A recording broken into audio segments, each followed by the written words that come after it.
Député MoDem des Hauts-de-Seine et surtout spécialiste reconnu des questions européennes, Jean-Louis Bourlange donne une conférence sur le thème « Le Parlement européen au-delà de la brume anglaise ».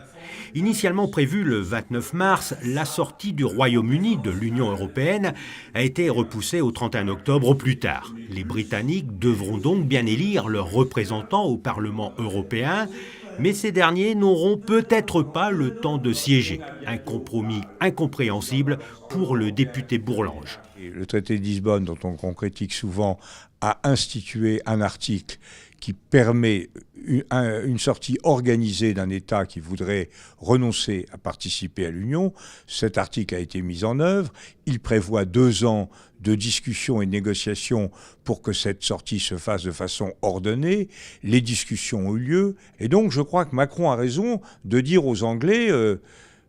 je dirais pas, messieurs les Anglais, tirez les premiers, ni même tirez-vous les premiers, mais de dire maintenant, faites votre décision, nous souhaitons que vous restiez, mais c'est votre choix, c'est pas le nôtre. Si vous voulez partir, partez. Si vous voulez rester, restez. Mais sortons de cet incroyable équivoque.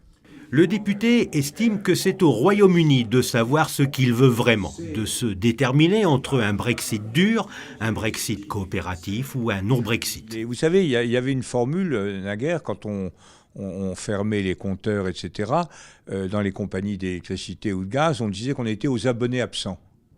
Les Britanniques, ils ont inventé le concept inverse, le désabonné présent. C'est-à-dire qu'ils sont plus... Ils ont dit non, nous on part, c'est fini, etc. Mais on a oublié de vous dire on reste. Bon, et effectivement, à partir de... C'est monsieur de la Palisse. Tant qu'ils ne sont pas dehors, ils sont dedans.